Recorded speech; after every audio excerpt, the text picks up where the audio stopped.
There are some startling revelations of what's going on inside of our government agencies, and in this video, I'm going to show you what's going on behind the scenes at the Federal Aviation Administration, going back as far as 2008 and 2013, based on exhibits that are all being exposed as part of a class action lawsuit that's still going on today. It's coming up on a 10-year-long lawsuit. It's scheduled for trial next year. But what I decided to do was go deep into the exhibits to see what the people in the complaint, in the lawsuit, what the plaintiffs were saying to make their case. And some of the documents are really concerning. Let's just, without any further ado, get right into what I discovered. First, I'd like to start with this. This is a section from the 2013 Federal Aviation Administration documents, and I added the red underlining here. Take a look at how this exhibit starts out. This appears to be from some form of PowerPoint presentation from the FAA, and in 2013, they're literally asking the following. What are the relative values of diversity and the prediction of performance and outcomes? Then they acknowledge that there is a trade-off between diversity and predicted job performance. In other words, they actually label it as an adverse impact. Now keep in mind, all of the documents that you're going to see in this video are coming from a lawsuit. I'll show you exactly which lawsuit that is really quickly. So if you want to pull this up yourself, you can find this lawsuit. These are the names. This is the lawsuit. This is the civil action case number. So as far as we know, these are true documents, but I suppose they could have been submitted to the court, manipulated or fraudulently fabricated. So we just want to go through all of this with a little bit of a grain of salt that theoretically there is a possibility that these exhibits are false. I'm just pulling them straight from the court exhibit record though. So take a look at this. In 2013, we have the FAA saying, oh, well, there's a negative trade-off to diversity and performance. And then they literally ask the question, how much of a change in job performance is acceptable to achieve our diversity goals? AKA, I wrote, AKA, how bad are we willing to accept test scores, for example, and still hire somebody, since that's exactly what they're talking about, impact weights, cut scores, and categories. To me, this was concerning because, look, I just became a pilot, so I'm not here to say I'm this well-seasoned pilot, but I've learned enough about aviation to know that it's not perfect, and there's a lot of learning even seasoned pilots can still do. I mean, as they say, piloting is a license to learn. But I'm worried that what I'm seeing in these pages is ubiquitous throughout our government, because I'd like to introduce you to the following. The National Black Coalition of Federal Employees, the NBCFAE. Now, I want to be clear. I don't care what the color of your skin is. If you can do a great job, good enough for me. I don't care your religion, your race, or any of that. It doesn't matter to me. But this almost feels corrupt. Take a look at this. This organization emailed to, it looks like, to their members. It says redacted in the to section here, but it's likely to their members, and it's titled Important from January 15th, 2014, so 11 years ago. Brothers and sisters, it has been confirmed there will not be a selection panel for the open bid on February 10th. So I'm assuming this is for applications, right? Instead, the FAA HR department will scan in resumes, and the computer will, probably using OCR or whatever, search those resumes to find buzzwords or keywords. These buzzwords will flag your resume, thereby giving you an advantage over thousands of resumes that may flood the system. So in other words, this is a black organization for black folks who want to be part of aviation, and if they pay membership dues, they'll get alerts and emails and stuff like this. And in this case, we have an example of an email that looks like it's basically saying, hey, we know what the FAA is looking for because we have people inside, and we're gonna give all of y'all a heads up so you could stand out above the other people who are not getting this unfair advantage. By the way, make sure to pay your membership dues so you can keep getting an unfair advantage. Okay, seems a little broken so far, but let's take a look at this. Thereby giving you an advantage over the thousands of resumes that may flood the systems. A list of these buzzwords are attached to the email. The list is being provided to you through one of our members in Human Resources. So in other words, they have an insider in Human Resources at the FAA. I encourage you to keep a lid on this attachment and focus on your resume. If the entire country caught wind of this attachment, then how will your resume be distinguished from others? After editing your resume, basically send it to us so we could review it for approval and keep this confidential. This is from Shelton G. Snow, the vice president of one of the departments there. Okay, very well. So then what we'll end up finding is as we go through a document from just about 1 month prior, we find that December 16th, 2013, and this is all public information, by the way, none of this is redacted or whatever because it's all public in a court case. Anybody can look this up. Anyway, this appears to be a teleconference outline of a meeting. So basically sort of like, hey, here's what we're going to talk about in December. And in this meeting, they talk about being the voice of reason, and they're going to go through kind of what to include in your resume, so you'll get an example of some of the buzzwords. But we want to be the voice of reason for African Americans and women in the FAA. And so take a look at this. First and foremost, check your email address. If your email address does not include your first name, last name, then change it. For example, denzelwashington@gmail. Explain why. In the past, we've had people on the selection committee, and we want them to be able to identify you. Okay, so this sort of implies that people at the FAA on the selection committee might look through sort of a spreadsheet, and if they see first name, last name, and I don't know if it's just because it's in the first name, last name format, or because maybe it sounds like it would be fitting to the diversity that they're looking for, then it might be easier, as it says here, for them to be able to identify you. Very important on your resume, here's your buzzword. Please include if you are an NBC FAE member. Most of you are associate member. Put it on your resume. This is for us to know who our people are in case we have one of our very own on the board. Okay, I mean, that to me feels a little corrupt already, especially with this interesting, can you see the strategy? It's almost like they know it's wrong. And they're reminding everyone like, hey, hush, hush, this is wrong, but come on, it's gonna help all of us out. Then this is an interesting line.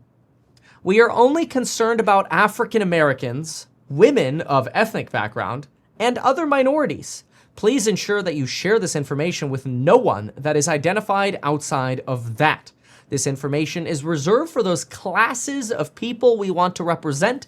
This is, excuse me, this is to minimize competition.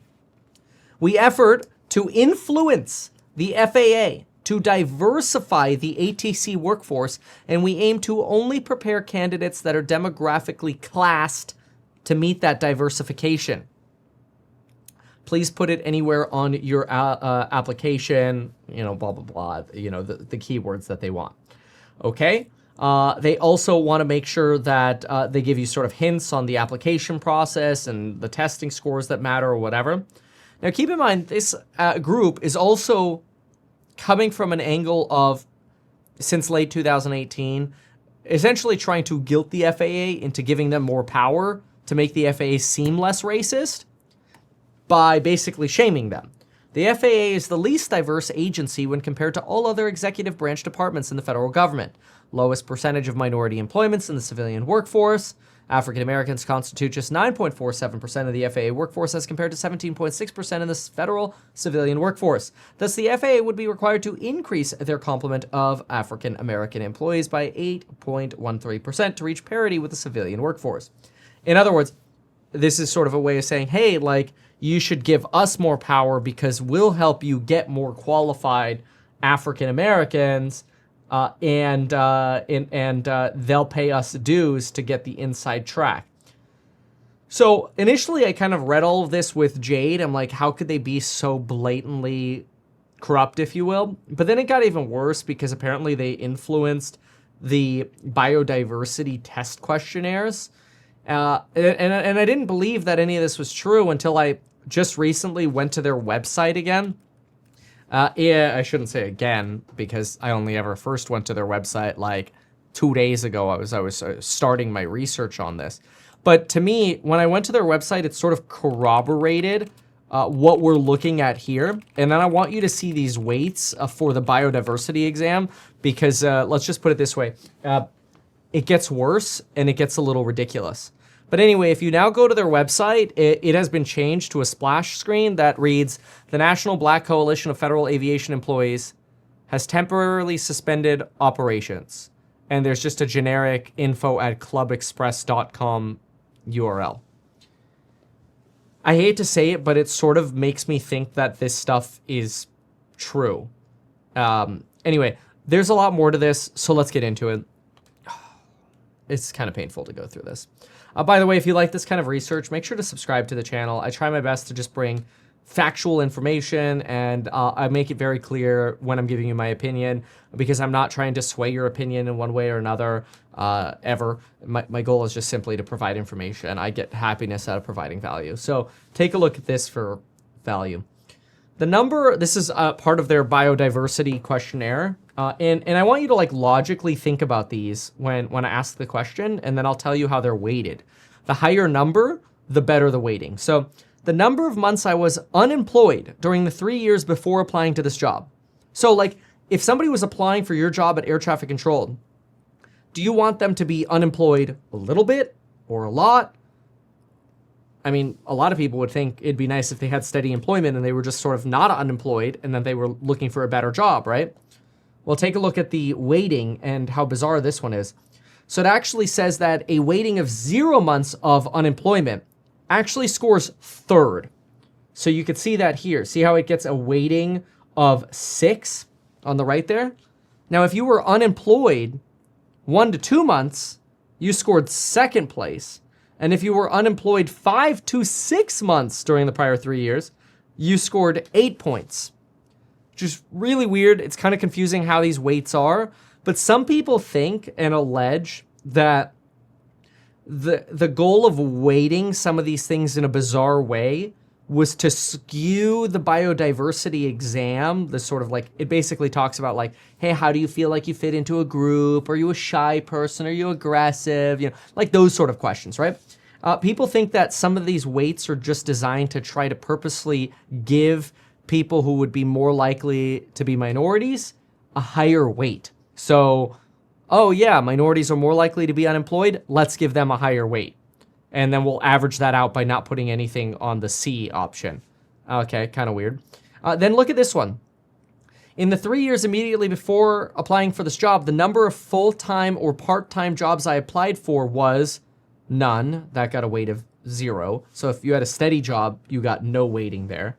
If you applied to 1 to 2 jobs, you got a rating. Actually, let's put it, yeah, you got a second rating. So in other words, like the second most points went to 1 to 2 jobs, but the most points went to somebody who applied to 5 to 6 different jobs. They got the most points.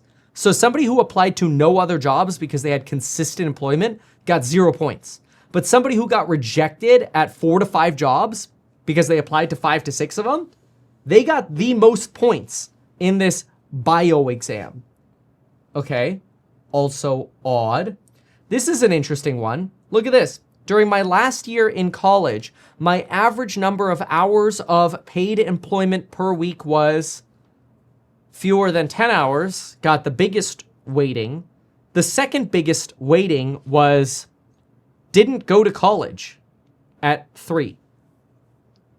Okay, so less education is now going to give you more weight. Okay, got it. And it has really nothing to do with how many hours you worked, but okay. Weird. This was an interesting one.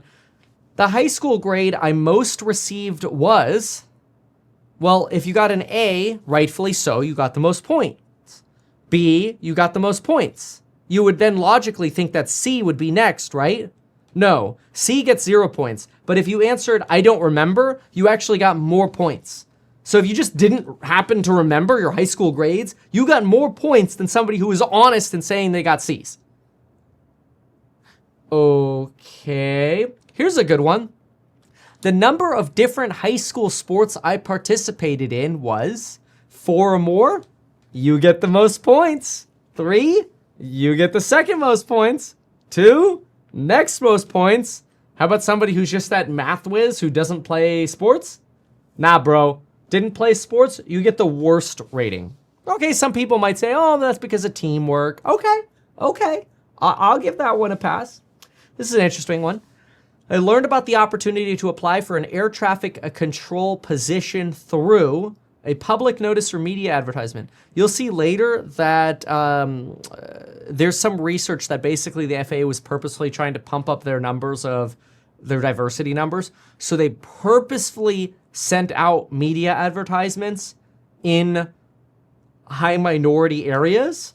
And then they basically gave you more weight if you said you came from that rather than from college. So in other words, they're specifically trying to target that. Okay, this was kind of interesting. Of the college subject I received my lowest grade in, this got a weight of 15 points. If you scored the lowest in history or political science, you got 15 points. Everything else weight 0. Okay, weird.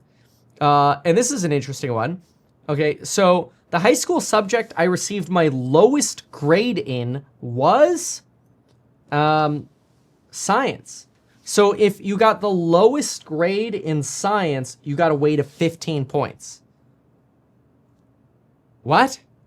Like, I feel like you would want to write, like you would want to be good at science or you'd want to be good at English or math. I don't know. A little weird. So this is a little bit more, they didn't have many scores over here, but people who know me say that when I'm wrong, I blah, blah, blah. These are the sort of like questions that they asked here. Okay, that all sounds, the other questions all sound reasonable, but they also don't have any kind of weird, unreasonable, dare I say, weights on them. There are also allegations, and these are, documents that have been, this specific one has been disputed. So it's worth noting that this one's been disputed by the person that's being alleged here. My immediate supervisor, Joseph Teixeira, this person has disputed this in this lawsuit already. So I just want to clarify that. But this person alleges that Joseph asked me on several reports or several occasions to modify reports to make diversity look worse, specifically to make it look like certain populations had less African American, Hispanic, and female participation in the students. Joseph also instructed me not to include survey data and reports from certain associate degree-based 2-year CTI schools and others in ethnically diverse areas in order to make the program look much less diverse in student populations than they actually were. I told Joseph that I wouldn't falsify minority participation and that they had actually demonstrated strong diversity. When I refused to comply, I experienced organizational isolation and retribution.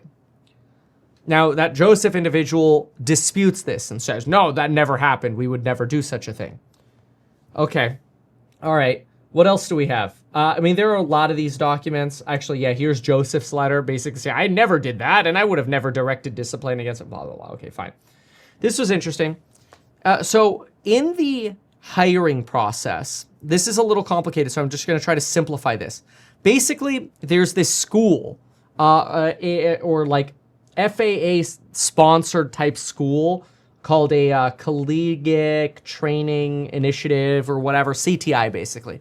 When you see this, I want you to think the the FAA partnered with certain colleges to offer an FAA curriculum. And if students passed that curriculum, they had a good chance of becoming an air traffic controller. Okay, so basically you go to the school, everybody kind of does well. All right, so what's interesting is what they mention here in some of the studies that are just in the attachments in this lawsuit. They end up saying that, there we go. I don't know, the zoom's a little funky on this to where it's kind of cutting off the left there. Sorry about that. But anyway, I want you to be able to see as much of this as possible. Adverse impact was found at several hurdles in the selection process for air traffic control, as well as in the overall selection process. African American and females had disproportionately lower pass rates than male and white applications. So they say, look, yeah, there is, like, we are getting worse scores from African Americans and females than we are getting from whites and from males. They're just making that clear. Now, this is an interesting line, though. They say, we did not notice that adverse impact, though, in the hiring process when people came from a CTI. In other words, if they went to one of those college-style programs, we didn't see that they ended up having worse scores. In fact, blacks performed as well as whites.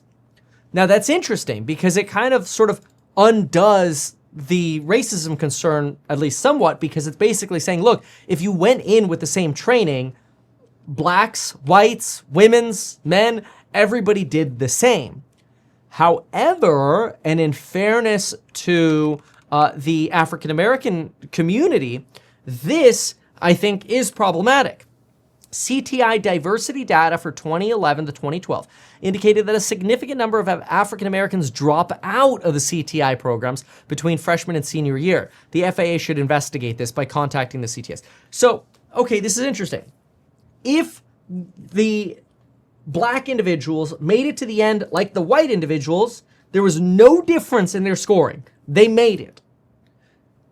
But more of the African Americans dropped out. Why is that? Is it because maybe they have to go work a job while they're trying to go to school? Because their family's poor? Because they grew up in a neighborhood that was redlined and black families weren't able to build wealth in the American dream way of owning real estate like a lot of white Americans were?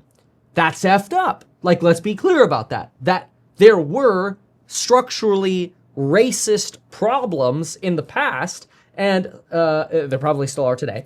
And some of those impacts carry over to younger generations today who are trying to get ahead because maybe they have a bunch of siblings they got to help take care of, or there's just no money, or, you know, their mom or dad went to jail. I don't know, right? We have these arguments about the concentration of poverty I've talked about before. I think I have a YouTube video on this, the truth between black and white. I just looked that up on YouTube. I'm generally just very transparent about looking at data around this, and I do my best not to impute any bias here.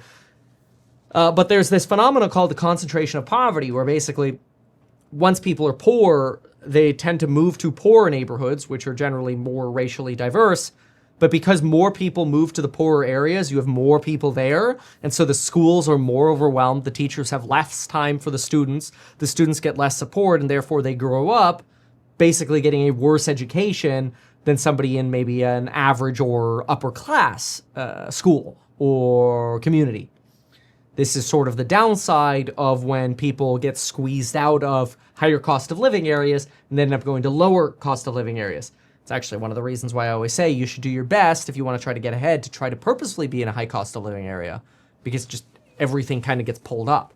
And it's kind of like when you go, if you're 18 years old and you go on a race against a bunch of 6-year-olds, you're going to win. You don't have to try that hard. But if you're racing against a bunch of 24-year-old college grads who are, you know, part of some I don't know, track association, Olympic track association or whatever, well, you're probably going to run faster than when you were running against the 6-year-olds because you're competing with a higher tier of individual, right? So there is a balance to this, but I don't think it justifies some of what I think is that sort of intra-organization corruption that we saw at different levels of this. Now, I do have another note here. This I thought was going sort of back to that organization, just an example of kind of how these organizations operate. So there's this booklet they basically put together called the Business Case and Strategic Plan to Address Underrepresentation of Minorities, Women, and People with Targeted Disabilities. I'll show you the cover page of this in a moment. But basically they say, hey, you know, if we didn't get as many equity complaints about race or whatever, then we would save about $4 million annually. And, you know, we could use that money to donate it to historically black colleges or otherwise. So you kind of have this sort of like circle where it's like, all right, yeah, let's get our National Black Coalition of Federal Aviation Employees into the FAA. Then let's charge people dues to give them insider information, to give them an unfair advantage. and then let's guilt other people in this sort of like reverse racist manner and make them want to donate money to the causes that we want. It's not a surprise to me that they've shuttered. I'm kind of grateful to see that, and hopefully this kind of stuff is gone because I think it's wrong. But it does make me wonder like how much more of this is out there. And I am concerned that the answer to that is a lot. But anyway, here's that cover of that document. So you can see here, National Employees Forum, Federal Aviation Administration. So you could see that here's that same document. And I had to pay like $100 just to download all these pages that I went through. And I'm not saying like, oh, woe was me or whatever. I'm just like, it was expensive to download all of these documents and sit there and go through them all. But anyway, I think this is just sort of like bottom line, kind of a damning look into how agencies get pressured into essentially reverse racism and then allowing corruption to exist inside of government agencies. I hope this kind of all gets exposed to light and this sort of stuff goes away, because I don't think it's fair to anybody. I don't think it's fair to minority communities that deserve better education and better schooling from the ground up. And I don't think it's fair to equally qualified white individuals who are missing out on an opportunity because, you know, they didn't get the secret buzzwords or keywords to put in to their document. And even if they wanted to pay to be part of this membership, they're not part of the demographic class, so they're not invited or they're not allowed in. Like, to me, that seems reverse racist. So I hope this is all gone as a pilot out of the FAA, but it certainly left me with a bad taste in my mouth.